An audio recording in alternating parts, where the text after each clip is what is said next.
Բարի երեկո, Շանթի եթերը շարունակում է հորիզոնը։ Նախագահ Վահագն Խաչատուրյանը այսօր ընդունել է Amazon Web Service ընկերության փոխնախագահ Ջեֆ Բարրին։ Նախագահը բարձր է գնահատել Amazon համաշխարհային տեխնոլոգիական հսկայի հետ Հայաստանի համագործակցությունը։ Ջեֆ Բարրը իր հերթին նշել է, որ ընկերությունը հետաքրքրված է խորացնել գործընկերությունը Հայաստանի հետ, հատկապես բարձր տեխնոլոգիաների կրթական նախաձեռնությունների և նորարարական լուծումների ոլորտներում։ Քննարկվել են թվայնացման, հարեստական բանականության, տվյալների կառավարման և հարակից ոլորտներում համատեղ ծրագրերի իրականացման հնարավորությունները։ Վահագն Խաչատուրյանը ընդունել է նաև Չինաստանի երկրաշարժերի վարչության գլխավոր տնօրեն Վանգ Կունի գլխավորած պատվիրակությանը։ Քննարկվել են սեյսմիկ անվտանգության և հարակից ոլորտներում հայ-չինական համագործակցության ընդլայնման հարցերը։ Կարևորվել են երկրաշարժերի կանխատեսելիության ուղղությամբ գիտատեխնիկական զարգացումները, նշվել է տվյալների փոխանակման, համատեղ գիտական ծրագրերի իրականացման և մասնագետների վերապատրաստման ուղղությամբ գործակցության կարևորությունը։ Թուրքիայի ազգային անվտանգության խորհուրդը գոհունակություն է հայտնել խաղաղության պայմանագրի նախագծի շուրջ Բաքվի և Երևանի ձեռք բերած փոխկապակցության վերաբերյալ Անվտանգության խորհրդի 3 տարածած տեղեկատվության համաձայն Անկարան հույս է հայտնել, որ անհրաժեշտ պայմաններ կստեղծվեն վերջնական խաղաղության հաստատման համար, որը օգուտ կբերի տարածաշրջանի բոլոր կողմերին։ Նման մակարդակով Անկարան առաջին անգամ է հրապարակային հայտարարություն անում խաղաղության գործընթացի վերաբերյալ։ Հիշեցնենք, որ Երևանը և Բաքուն մարտի կեսին հայտարարեցին խաղաղության համաձայնագրի վրա աշխատանքները ավարտելու մասին։ Երևանը համաձայնագիրը ստորագրելու պատրաստակամություն է հայտնում, Բաքուն պայմաններ է առաջ քաշում Հայաստանի սահմանադրության և ՀԻԱՀԿ Մինսկի խմբի լուծարման հարցով։ Բացի դրանից, Բաքուն անընդհատ օգտագործում է, այսպես ասած, արևմտյան Ադրբեջան խոսույթը։ Եվրամիությունը հավատարիմ է տարածաշրջանում խաղաղությանն ու բարգավաճմանը, ասել է եվրոպական արտաքին գործողությունների ծառայության գլխավոր քարտուղար Բելեն Մարտինես Կարբոնելին Ադրբեջանի նախագահի օգնական Հիկմեթ Հաջիևի հետ հանդիպումից հետո։ Կարբոնելին ու Հաջիևը քննարկել են Եվրամիություն-Ադրբեջան հարաբերությունները, Եվրամիության աջակցությունը Հայաստան-Ադրբեջան կարգավորման գործընթացին, նաև տարածաշրջանային զարգացումները։ Ավելի վաղ Եվրամիության բարձր ներկայացուցիչ Կայա Կալասը հայտարարել էր, որ Ադրբեջանն ու Հայաստանը շատ մոտ են համաձայնության և որ Եվրամիությունը սպասում է Ադրբեջանի և Հայաստանի միջև խաղաղության համաձայնագրի շուտապույտ ստորագրմանը։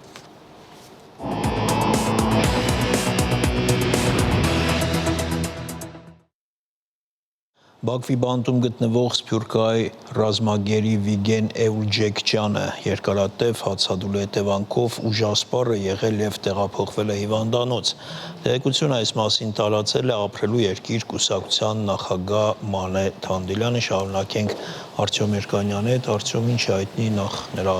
առողջական վիճակի մասին։ Շատ քիչ բան է ընդհանրապես հայտնի Վիգեն Էուլջեքջյանի մասին, ինչպես նաև մյուս մեր ռազմագերիների մասին, որոնց գործերով դատավճիռները կայացված են։ Ինչ վերաբերում է նրանց, ում գործով դեռ դատական նիստերը շարունակվում են, ապա քիչ թե շատ բան իրենց մասին հայտնի է, քանի որ ունեն պետության կողմից նշանակված փաստաբան, տեսախցիկի առջև են երևում դատական նիստերում, հարազատների հետ շփվելու հնարավորություն են ունենում ժամանակ առ ժամանակ։ Էուլջեքջյանի մասին վաղուց արդեն գրեթե ոչինչ հայտնի չէր։ Մայիսի սկզբին նրա կինը Լինդա Էուլջեքջյանը տեղեկացվել է ինչ-որ ձևով այն մասին, որ ամուսինը դեռևս ապրիլի 24-ին սկսել է հացադուլ, ի բողոք դրա, որ նրան արգելում են շփվել հեռախոսով հարազատների հետ։ Այդ իր իրավունքը ոտնահարվում է արդեն ամիսներ շարունակ։ Փետրվարի 21-ից Կարմիր խաչի միջազգային կազմակերպության ներկայացուցիչներին հնարավորություն չի տրվում հանդիպել նրա հետ և կազմակերպել հարազատների հետ հեռախոսազրույց։ Եթե նա իսկապես շարունակում է հացադուլը մինչ օրս, դա կնշանակի, որ արդեն 1 ամիս է ինչ հացադուլի մեջ է։ Կարող ենք միայն պատկերացնել, թե ինչպիսի ֆիզիկական և հոգեբանական վիճակում է մեր հայրենակիցը, այսինքն արդեն այդ ոչ միայն առողջության, այլ նաև կյանքի վտանգի մասին է տեղին խոսել եւ ստեղծված իրավիճակում եւ միջազգային կազմակերպությունները եւ հումանիտար կազմակերպությունները պարտավոր են միջամտել եւ ինչ որ ձևով նպաստել դրան, որ պարզապես մարդու կյանքը հնարավոր լինի փրկել։ Հարցում նաև հիշեցնենք ինչու էին նրան մեղադրում։ Հիշեցնեմ Լիբանանի ծնվել է Բեյրութում մեր մեր հայրենակիցը, բայց նաև Հայաստանի քաղաքացիություն ունի 19 թվականի նոյեմբերից ապրել է Հայաստանում, սկզբից Երևանում, ուր զբոսաշրջային բիզնեսով է զբաղվել, այնուհետ տեղափոխվել է Արցախ, այնտեղ է ապրել եւ աշխատել եւ գերեվարվել է 20 թվականի նոյեմբերի 10-ին երբ Շուշի էր փորձում մեքենայով տեղափոխվել, նա չէր իմանում, որ Շուշին արդեն ադրբեջանցիների վերահսկողության տակ է եւ մեկնում էր այնտեղ իր սեփական անձնական իրերը վերցնելու համար։ Ադրբեջանցիները նրան գերեվարելով 5 հոդվածներով մեղադրանք են ներկայացրել, թեև իրականում պարտավոր էին ազատ արձակել մնացած մյուս ռազմագերիների հետ միասին։ Դա հենց Ադրբեջանի պարտավորությունն էր եռակողմ հայտարարությունից բխող։ Այսինքն ամբողջովին խախտել են ադրբեջանցիները իրենց պարտավորությունները։ Ողջ մեղադրանքը, որի հիման վրա նրան 20 տարվա ազատազրկման են դատապարտվել 21 թվականի հունիսին, կառուցված էր միայն եւ միայն նրա խոստովանական ցուցմունքների վրա, այլ որևէ հիմք չի եղել։ Դե կարող ենք չէ պատկերացնել, թե ինչ ճնշումների արդյունքում են սովորաբար ադրբեջանական բանտում խոստովանական ցուցմունքներ տալիս։ Մինչդեռ իրականում, եթե ունենար նորմալ փաստաբան, շատ հեշտ էր այսպես քարուքանդ անել ողջ մեղադրական եզրակացությունը։ Բանն այն է, որ մեղադրական եզրակացության մեջ պնդում են, թե իբր նա հավաքագրվել է Լիբանանում, նրան խոստացել են $2500 փող, եթե նա համաձայնվի որպես վարձկան գալ եւ հայերի կողմից կռվի այդ պատերազմում։ Եվ իբրև թե նա Լիբանանից Արցախ է տեղափոխվել 20 թվականի սեպտեմբերի 29-ին, այսինքն պատերազմը սկսվելուց 2 օր անց։ Այն դեպքում, երբ բավական կլիներ սովորական հարցադրում փաստաբանի կողմից Լիբանանի միգրացիոն իշխանություններին պարզելու համար, արդյոք նա 20 թվականի սեպտեմբերի 29-ին կարող էր լինել Լիբանանում։ Պարզ է, որ կհերքվեր այս տեղեկությունը եւ կփլուզվեր ողջ մեղադրական եզրակացությունը։ Մի բան, ինչը իհարկե Ադրբեջանի կառավարության կողմից հատկացված փաստաբանը չի արել։ Այսինքն ակնհայտ է, որ այս ողջ մեղադրանքը շինծու է եղել սկզբից մինչև վերջ։ Արդյոք այնպիսի տպավորություն է, որ Սփյուռքահայ բանտարկյալի նկատմամբ այսպես ավելի ընդգծված խիստ կոպիտ շատ վերաբերմունք է։ Իհարկե ակնհայտ է, որ դա այդպես է։ Հետաքրքիր է, որ ի սկզբանե Վիգենի անունը կար այն ցուցակում այն անձանց, այն ռազմագերիների, ովքեր պետք է 23 թվականի դեկտեմբերին ազատ արձակվեին, բայց ինքնաթիռում նա այնպես էլ չհայտնվեց։ Այսինքն սփյուռքահայերին որպես վարձկան ներկայացնելը ադրբեջանցիներին պետք է այդ իրենց կողմից ստեղծված հորինված առասպելի հիմքը ապահովելու համար։ Պատահական չէ, որ Վիգենի գործը փոխանցվեց դատարան անմիջապես այն բանից հետո, երբ Երևանում դատարանը վճիռ կայացրեց 2 սիրիացի վարձկանների գործով, ովքեր հավաքագրվել էին Թուրքիայի հատուկ ծառայությունների կողմից։ Նրանց գործը այսպես ակնհայտ էր, որ նրանք իսկապես վարձկաններ էին, խոստովանական ցուցմունքներ են տվել, չեն վիճել կայացված վճռի հետ։ Եվ Ադրբեջանը այսպես հայելային պատասխան է փորձել տալ, մեղադրելով նույն մեղադրանքները ներկայացնելով իբրև թե հայերի կողմից վարձված ահաբեկիչների, ինչպես իրենք են ասում։ Ադրբեջանական լրատվամիջոցները տարածում էին լուսանկարներ, որոնցում պատկերված էր Վիգենը ռազմական համազգեստով եւ ինքնաձիգը ձեռքին։ Անգամ եթե այդ լուսանկարները ֆեյք չեն, կեղծված չեն, դա որևէ կերպ չի կարող հիմք հանդիսանալ այդպիսի դատավճռի համար։ Քանի որ 2015 թվականին Վիգեն Էլջեքչյանը ընդունել էր Հայաստանի քաղաքացիություն եւ տեղափոխվել էր ապրելու Արցախ։ Եվ զենքով հայրենիք պաշտպանելը նրա իրավունքն էր որպես հայի եւ որպես Արցախի բնակչի։ Այսինքն, եթե անգամ նա մասնակցել է ռազմական գործողություններին, մի բան, ինչը ապացուցված չէ, դա նույնպես հիմք չէր կարող ծառայել այդպիսի դատավճռի համար, քանի որ նրա վրա պետք է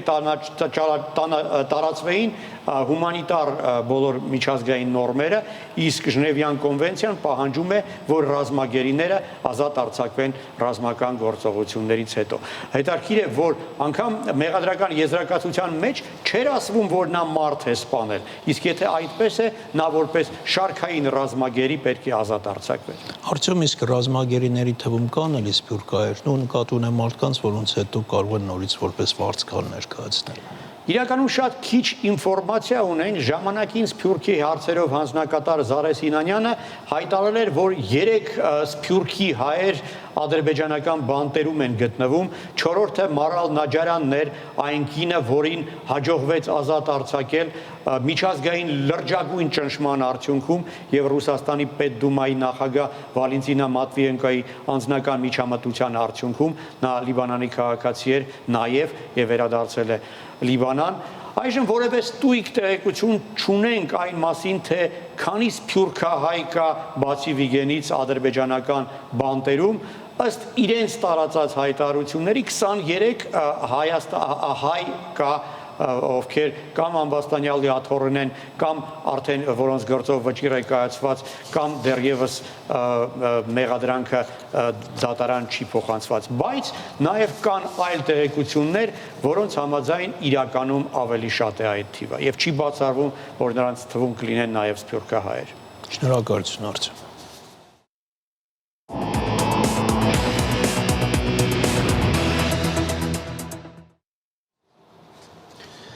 Այսօր հանրապետության դպրոցներում հնչել է վերջին զանգը, խորհրդանշական վերջին դասով շրջանավարտները հրաժեշտ են տվել իրենց հարազատ կրթօջախներին եւ մուտք գործել նոր կյանք։ Այս տարի վերջին զանգը հնչել է ավելի քան 1500 կրթական հաստատություններում։ Առավոտից ոստիկանությունը Երևանում ու մարզերում ուժեղացված ծառայություն է իրականացրել բոլոր այն տարածքներում, որտեղ նախատեսված են եղել վերջին զանգի հանդիսություններ եւ զանգվածային միջոցառումներ։ Ներքին գործերի նախարարությունից հայտնել են, որ մինչև կեսօր մայրաքաղաքում եւ մարզերում պահպանվող հատուկ տարածքներ է տեղափոխվել վերջին զանգի միջոցառումների մասնակից անձանց 109 տրանսպորտային միջոց, որոնցից 78-ի ղեկին եղել են անչափահասներ։ Դուք հենց այն սերունդն եք, որի աչքերում եւս տեսնում եմ ինքնիշխան, անվտանգ եւ բարեկեցիկ Հայաստանի ապագան։ Վերջին զանգի կապակցությամբ գրել է Ալեն Սիմոնյանը։ Կրթության, գիտության, մշակույթի, սպորտի նախարար եւս շրջանավարտներին շնորհավորական ուղերձ է հղել։ Ալեն Սիմոնյանը շնորհավորական ուղերձ է հղել վերջին դասի կապակցությամբ, դիմելով շրջանավարտներին ազգային ժողովի նախագահը նշել է, որ այսօր նրանց կյանքի կարևորագույն պահերից մեկն է։ Սիմոնյանի խոսքով վերջին դասը միայն դպրոցական կրթության ավարտ չէ, այլ մի նորի սկիզբ լի հնարավորություններով, մարտահրավերներով եւ մեծ երազանքներով։ Դուք հենց այն սերունդն եք, որի աչքերում ես տեսնում եմ ինքնիշխան, անվտանգ ու բարեկեցիկ Հայաստանի ապագան ու տեսլականը։ Ձեր այսօրվա եռանդն ու գործադրվելիք ջանքերը մեր երկրի վաղվա ուժն են։ Մեր երկիրն այսօր առավել քան երբևէ ձեր գիտելիքի, նախաձեռնողականության ու ներուժի կարիքն ունի։ Միշտ հիշեք, կրթությունն ամենահզոր զենքն է։ Շարունակեք կրթվել, զարգանալ ու օգնել մեզ կառուցելու բոլորիս երազած Հայաստանը։ Ազգային ժողովի նախագահը հիշարժան օրվա առթիվ եւս մեկ անգամ շնորհավորելով շրջանավարտներին, նրանց մաղթել է պայծառ ու լուսավոր ճանապարհ, ուղեկցված մեծ հաջողություններով։ Կրթության, գիտության, մշակույթի եւ սպորտի նախարար Ժաննա Անդրեասյանը եւս վերջին դասի կապակցությամբ շրջանավարտներին շնորհավորական ուղերձ է հղել։ Նա ասել է, որ երբ ինքն էր ավարտում դպրոցը, դասարանի մասին գրել էր մի պիես, նկարագրելով իրենց դպրոցական կյանքի մի օրը։ Յուրաքանչյուրն այնտեղ խոսում էր իր մասին, իրեն բնորոշ հույզերով ու բառերով։ Վերջին զանգին մենք չբեմադրեցինք պիեսը, որովհետև մտածեցինք այն շատ անսովոր է, ոչ ոք այդպես չի անում։ Եվ իրականում վերջին զանգը պետք է լինի քարյակներ առմեր ուսուցիչները, համեմված մի քանի երգով։ Միշտ չէ, որ սովորականը նաև ճիշտ է։ Վերջին զանգը ձեր մասին է, ձեր հույզերի, զգացողությունների, դպրոցական կյանքի ապրումների։ Դրանք կարևոր են հենց այստեղ, հենց այս պահին։ Այդ հույզերի մեջ անպայման կան ձեր ուսուցիչները, որոնք ձեր կյանքի շատ կարևոր մասն են, իրենց խորհուրդներով ու ներկայությամբ, իրենց մեծ աշխատանքով։ Նախարարը շրջանավարտներին կոչ է արել, որ նրանք շնորհակալություն հայտնեն իրենց ուսուցիչներին այդ մեծ աշխատանքի համար, քանի որ ըստ Անդրեասյանի ուսուցիչ լինելն ամենադժվար աշխատանքներից մեկն է։ Այդ հույզերի մեջ կան նաև ձեր ընկերները, միասին անցկացրած օրերի ջերմությամբ, ձեր համատեղ դասերն ու նախագծերը, էքսկուրսիաները եւ ուղակի միասին անցկացրած ժամանակը, շփիթների, արցունքների, ծիծաղի, շփոթվածության ու գուցե նաև վախերի ժամանակ է։ Ջերմ գրկեք ձեր ընկերներին։ Այո, դպրոցական կյանքը չի կրկնվում, բայց ձեզ սպասվում է մի ամբողջ կյանք, որը կարող է լինել այնպիսին, ինչպիսին կընտրեք, ձեր մասնագիտությամբ եւ զբաղմունքով, ձեր ընկերներով ու սիրելիներով, դուրեկան ժամանցով ու սիրած աշխատանքով։ Չկա մի բան, որը չեք կարող անել, եթե շատ եք ուզում ու շատ ջանք եք դնում դրա համար։ Համարձակ գնացեք առաջ ձեր երազանքների ու նպատակների հետևից սխալներից սովորելով, երբեք չընկճվելով եւ աճող կենսունակությամբ, ասել է նախարար Անդրեասյանը, հավելելով, դպրոցը նաեւ դրա մասին է, ձեզ կյանքին պատրաստելու ոչ միայն գիտելիքներով, այլև էմոցիոնալ եւ հոգեվոր հասունությամբ։ Ժաննա Անդրեասյանը շնորհավորական ուղերձն ավարտել է այսպես. լավ սովորեք, որ լավ ապրեք։ Բարի երթ։ Շանթ հեռուստաընկերություն, Հորիզոն։ Ավարտվեց Հորիզոնի այս թողարկումը, կարճ դադարից հետո անցնող շաբաթվա կարևոր միջազգային իրադարձություններ կամփոփի իմ գործընկեր Ալլա Ղալաչյանը։